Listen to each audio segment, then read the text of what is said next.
In the world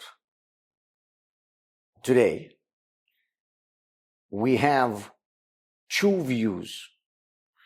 One of them is that people, humans, are really rotten at their core. People are selfish and people are greedy. And that's why we can only live in a society which is controlled by a legal system that enforces specific laws. And that's why our society will never be perfect, and it's going to be always unfair, and we just need to live with it. That's it. This is view number one. Then there's another view, that humans are imperfect as we see them now, only because of some external factors. Some claim it's lack of education, some claim it's some emotional distress, it's not seeing future, it's whatever it is. And if we will modify their environment, we will create a better society of perfect people, and this society is going to be already a utopian world where everything is going to be the way we want it to be.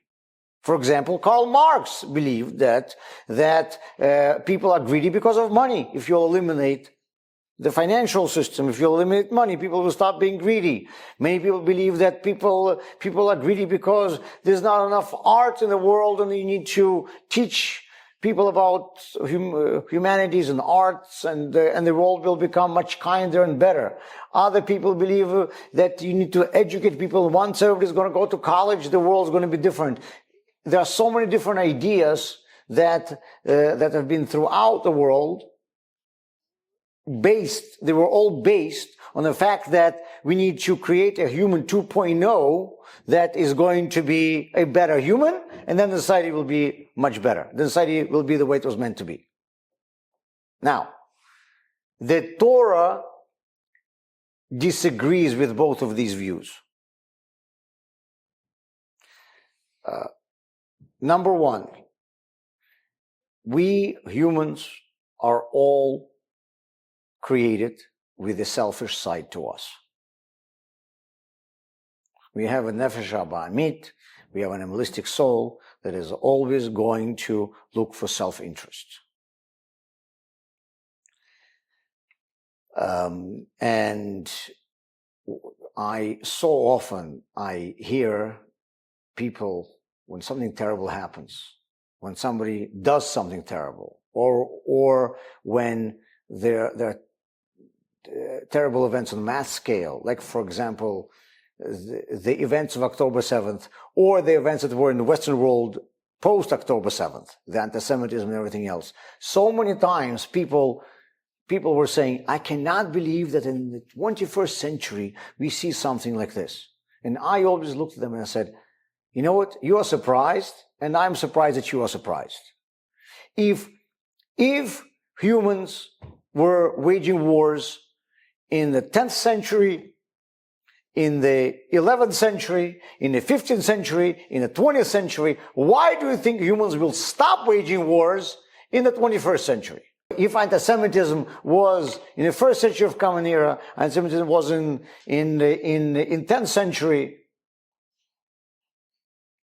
how come what do you think? It will be no anti-Semitism suddenly now in the 21st century? We don't have humans 2.0 that suddenly things will change. Okay? The Torah doesn't believe that humans, the way they are, because of some external factors. You take away money and they will stop being greedy. You give them education, they will be moral people somehow automatically. The Torah doesn't believe that. But on the other hand, the Torah does believe that we humans were not intended to be the way we are. We are now working on a plan B. Plan A was when Adam and Chava were created first, and they were in Garden of Eden. Then they did something wrong, ate something they weren't supposed to, and they were kicked out of Garden of Eden. Then there was another attempt when the Torah was given of creating the society the way it was meant to be. And then again, there was a sin of the golden calf, and people again did something wrong. So this was a big setback. But when Mashiach will come, we will finally be the way we were meant to be. This is when the nature of people will change. I cannot do it directly myself right now. There's nothing I can do to myself right now that will change my nature. There's nothing you could do, no magic wand that you could wave and give me some new education or take away money or do something that will make me a different person, human 2.0. But when Mashiach will come, it'll happen. So if we will do enough mitzvot, if we will perform enough Torah commandments to make this world better from inside out, from the spiritual realms that should drip down to here, then Mashiach will come, and this is going to be the era that we are all striving for. So in other words, the Torah is appreciating the fact that all these political and social thinkers and philosophers were looking at the world and were wondering, I cannot believe that this is how the world was meant to be, because we see so much evil. We see so many things that go wrong. The Torah says, yes, you are right. This is not how the world was meant to be. It was not meant to be with all these things going wrong. But now we are operating on a plan B. We have blown plan A a couple times, and that's why where we are, that's why we are here where we are now. So in other words, the longing for a better society, the desire for utopian world is fully justified. The methods how people try to achieve it are wrong. As we see, they just don't work. As a matter of fact, the Torah is telling us that many people who did terrible things throughout our history really were moved by very righteous motivations. For example, Korach. We just read in the Torah about Korach, who was the first communist, the first socialist. Everybody is equal. We are all holy. Why are you telling me that you are serving in the temple and I am not? Hasidus and Kabbalah explain that really Korach was right. But he was just a couple thousand years ahead of his times. He was seeing Mashiach the way it was meant to be. He was longing for the time of Mashiach when we will actually going to be equal.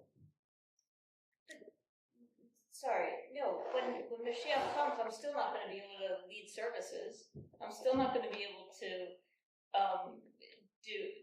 I'm not a Kohen, I'm not born a Kohen, so I still can't. The separation between Kohen and Levi will still be there. But what Korach was striving for is for everyone to have the same closeness to God as Kohanim had back then, and this will be when Mashiach will come.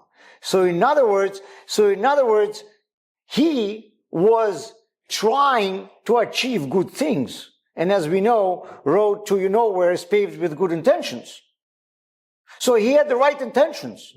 So here's a fascinating thing, that people who had the best intentions, the most noble intentions, did the worst things in our history. And Korach is an exhibit A of that. So in other words, the Torah says, now, in the world we are living in right now, we need to live according to the situation we are in. There's nothing we can do. We are now living in a plan B world. We need to act according to plan B. At the same time, we need to do as many mitzvahs as we can to bring in the plan A condition.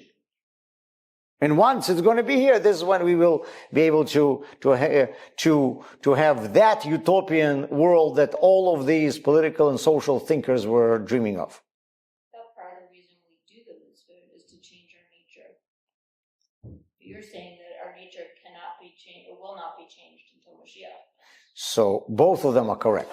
We do mitzvot in part to improve ourselves. But at the same time, while I'm working on myself and trying to prove myself, I have to understand that I will never be a person who never desires anything but what God wants from me, unless God will miraculously make me into a tzaddik, into a completely righteous person, which is totally up to God, and there's only very few people like this in the world, and chances of God just deciding that I will become one are not something I'm hoping for.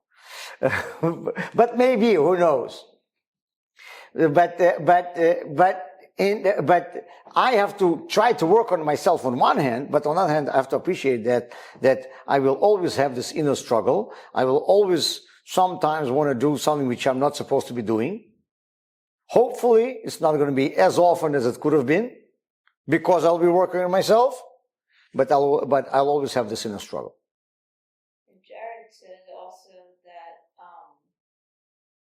Mashiach is waiting at the door, and there's a potential for Mashiach in every generation, and he's just waiting for us to be worthy. Sure, 100%. That's exactly what it says. That's why I'm supposed to be waiting for Mashiach every single day. I'm supposed to be anticipating his coming every single day, that today Mashiach can come. Why didn't he come yet? Because me and you weren't ready yet. It's because of us. It's not because of him.